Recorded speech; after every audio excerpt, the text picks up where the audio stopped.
When the pencil was made for the first time, the pencil maker gave the pencil some very crucial, pertinent, and important instructions which can actually give us very inspiring lessons to be applied in our own lives. The first instruction that the pencil maker gave the pencil was, what's truly important actually lies within you. The pencil has two aspects to it. The outside, which is its beautiful, colorful wooden casing, and the inside, which is the lead, its very substance, its very purpose. Similarly, in our lives as well, we have the outside. The outside is about our personality, our looks, our presence. I always say, no one looks as good as their Facebook profile picture, and no one looks as ugly as their driving license picture. The outside is about personality. The inside is about being a genuine, sincere person. The outside is about charisma, our style, our presentation, how we speak, our confidence, our mannerisms. The inside is about our character, our morals, our integrity, the principles that we hold sacred in our lives. The outside is about valuables. In the world today, we are accepted more for what we have than who we are. We are accepted for what we wear than for who we are. We are accepted more for what we drive than who we are. We are accepted more today for where we live than who we are. Valuables seem to be so crucial and overtly emphasized in the modern society. The outside is about valuables. The inside is about our values. Ladies and gentlemen, while we focus on the outside, we shouldn't forget the inside. There's a great need to find that right balance. We live in the real world, so the outside is important. But our focus on the outside should never be at the cost of our inner world.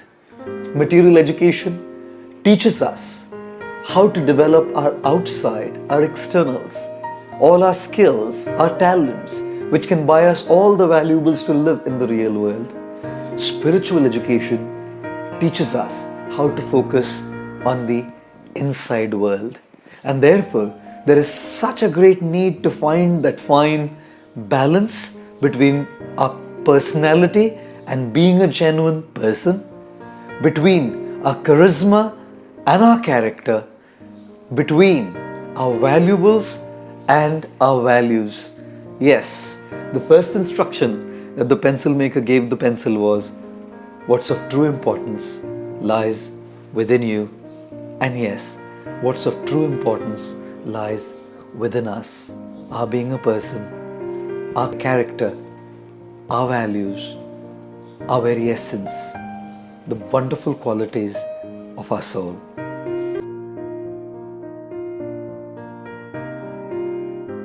The second amazing thing that the pencil maker told the pencil was, unless what is within you comes out, the lead, you cannot make an impact. It's only when the lead comes out of the casing can the pencil actually make an impact on the paper by writing something. Similarly in our lives as well. Unless what is within us comes out, we will not be able to make an impact either on our own lives or on those of others.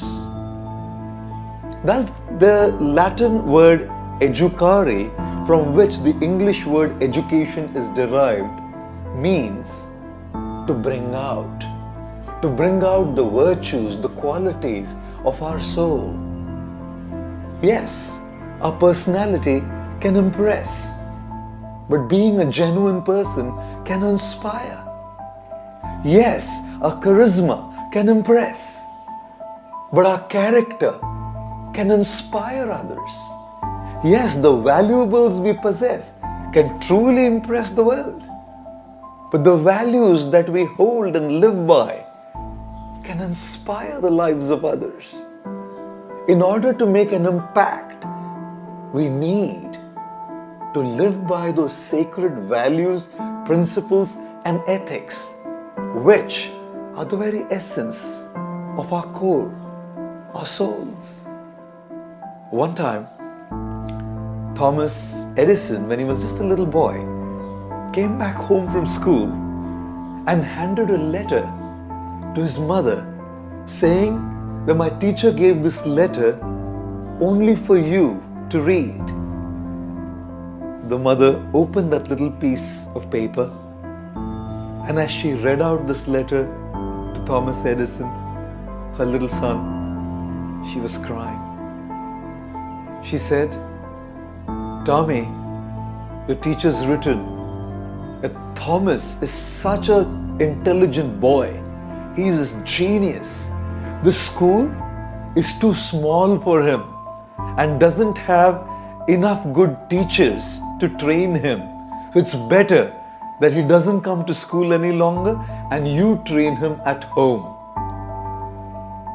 Years later, when Thomas's mother had died, and Thomas Edison was one of the greatest inventors of the century, he was at his mother's home clearing things up, and in a small little drawer he found that piece of folded paper, that letter that the teacher had given years back to his mom. Thomas Alva Edison opened the piece of paper to read the contents, and he broke down in tears, crying profusely, because what was written on that paper was, "Madam, your son Thomas is a dunce. He's mentally ill. He does not fit into the school. I do not think he can ever make it there. So we are expelling and throwing him out of the school today." Thomas Alva Edison wrote another line underneath. He wrote, "Thomas was indeed a dunce, a mentally ill child, and he was made into the greatest inventor, or shall I say one of the greatest inventor of the century by his hero, his mother." His mother didn't have a massive personality. She didn't have a super good charisma, nor did she have too many valuables. But she was a genuine person with a great character, amazing values, and look at the impact that it had on the life of Thomas Alva Edison. Each of you will certainly remember that one person, either your teacher, your parent, your friend, or someone in the world who, by being such an amazing person, has made that impact on your lives.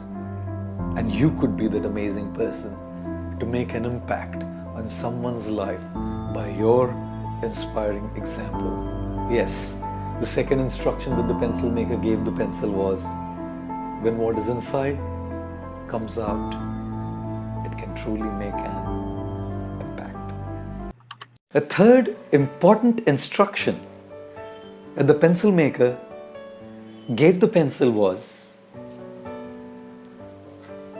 unless you go through sharpening, what is within you will not come out. The pencil has to go through painful sharpening before the sharp lead comes out and makes an impact. Ladies and gentlemen, similarly in life, unless we go through painful sharpening, the best things within will never come out. As they say, no pains, no gains. I read a very amazing Sanskrit verse once, which spoke about the 5 qualities that a student must have. In fact, each of us is a student in our life, and this is why we should possess and try to cultivate these 5 qualities. Kakacheshta bako dhyanam shwana nidra tathaiva cha alpahari grihatyagi vidyarthi panchalakshanam. Vidyarthi. Vidya means knowledge. Arthi means one who desires knowledge. Vidyarthi, one who desires knowledge. All of us should possess panchalakshanam, these 5 characteristic features and qualities. The first one, Kaka Cheshta. Kaka means a crow and Cheshta means effort. Kaka Cheshta means the effort of a crow. All of us in our childhood read the story of a crow who was extremely thirsty and was flying around looking for some water. The crow found a pitcher of water. As the crow landed itself on the rim of the pitcher and looked inside at the contents, he found there was water. But the water was at the very bottom of the pitcher, and there was no way that the crow could drink water by putting its beak inside. The crow started thinking, what should be done? And it came across a brilliant idea. It started flying around and picking up in its beak tiny pebbles and putting them inside the pitcher. Pebble by pebble by pebble, the crow kept working hard until the level of the water rose way up to the rim of the pitcher, and the crow quenched its thirst. Kaka Cheshta refers to the patient hard work and the effort of the crow. Yes, ladies and gentlemen, if we have to work on our lives, if we have to truly bring what is within outside, we have to go through some painful sharpening of Kaka Cheshta, hard work. And don't they say that the only place where success comes before work is in the dictionary? That's because S comes before W. The second quality of a Vidyarthi is Bako Dhyanam. Bako Dhyanam means the focus, the intense focus of a crane. When one looks at the crane standing on one leg, completely focused into the waters, the crane with one pointed attention is looking at the waters as the fishes are swimming inside the waters. The crane will allow the small fish to swim around and not be satisfied with them. It'll allow the small fishes to go around and swim around. The crane will focus and wait for the big fish to come. If the crane settles with the small fish, it'll lose the big fish. And if the crane wants the big fish, it has to allow the small fish to pass by and go around.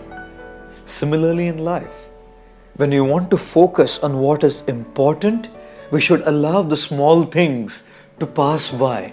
We shouldn't be distracted by the little things. Sometimes there'll be interpersonal issues and conflicts. Sometimes there'll be some health crises. Sometimes there might be a financial crisis. So many things keep happening in life. Let the small things pass by and focus on what's important. The third quality of a student or a Vidyarthi is Shwana Nidra. Shwana means a dog and Nidra means sleep.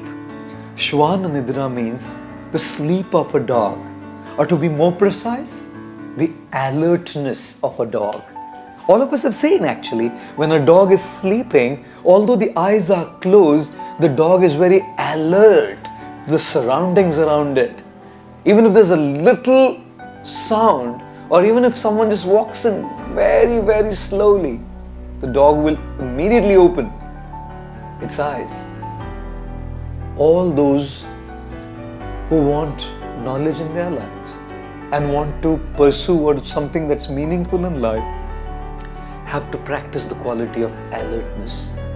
Although we may be eyes closed doing, not literally, but doing what we are doing in our lives, we shouldn't miss out on being alert to the world around us.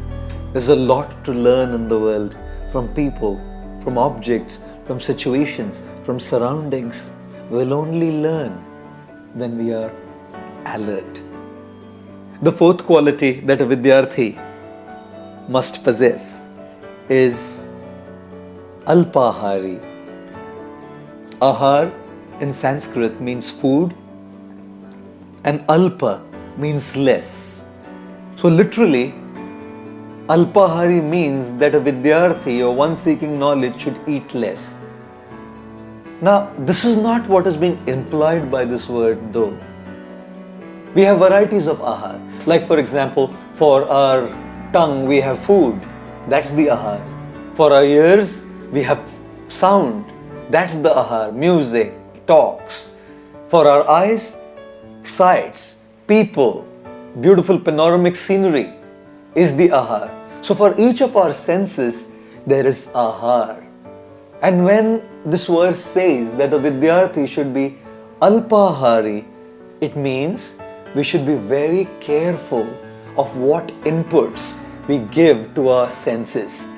Because whatever inputs we give to our senses actually go and make a very deep, indelible impression on our psyche, on our inner systems. In Sanskrit that is called sanskar. Sanskar means that indelible impression that sensory inputs leave on our minds. I'll tell you, we give so many inputs through our senses and they leave a very indelible mark, sometimes unerasable mark on our consciousness and our minds. Therefore, when we talk about Alpahari, it means we should be very careful to choose those sensory inputs which are of value and those things that we want our mind space to be filled with. Do not subject yourselves to unwanted things in the world around which will go and occupy your precious mind space, which should not be taken by unwanted, less valuable and less priority things. Your mind space is meant and reserved for the most important and valuable things. The fifth thing, or the fifth quality that a Vidyarthi must possess is Griha Tyagi. Griha means home, Tyagi means to give up, leave. In the ancient eastern world of India, students would leave their home at early age and go to study under their teachers or gurus in the school which was called Gurukul. Griha Tyagi means leaving home to go in pursuit of knowledge. In its real implied sense, Griha Tyagi doesn't mean leaving home. It means leaving our comfort zone. If we are living in our comfort zone, Griha or home represents comfort zone. So if we are going to live in our comfort zone, there's no question of pursuing that which is of true value. Therefore, Griha Tyagi refers to coming out of our comfort zone, which is what no pains, no gains means. And thus, these five qualities, Kakacheshta, the effort of a crow, Bako Dhyanam, the focus of a crane, Shwana Nidra, the alertness of a dog, Alpahari, giving the right inputs to our senses, and Griha Tyagi, coming out of the comfort zone, are painful, ladies and gentlemen. But no pains, no gains, and thus the third thing that the pencil maker told the pencil was, you will have to go through some painful sharpening before what is important, the lead, comes out. The fourth message that the pencil maker gave the pencil was, when you write, you will most certainly end up making mistakes. What's truly great is that right behind you is attached an eraser, and you can actually correct that mistake and once again write the right thing. Ladies and gentlemen, even in our lives we make so many mistakes. And what's amazing is God has given us the opportunity, the chance to erase them, to correct them, and to rewrite our stories. We all make mistakes. I remember I once went for a program and a gentleman came to me and said, Prabhuji, I'm your fan. I said, why? He said, your talks are really inspiring, especially the jokes. I said, what about the points, man? He said, the points are good, but the jokes are great. I said to him, come on, all the jokes are only meant to really pass on the message and drive home the point.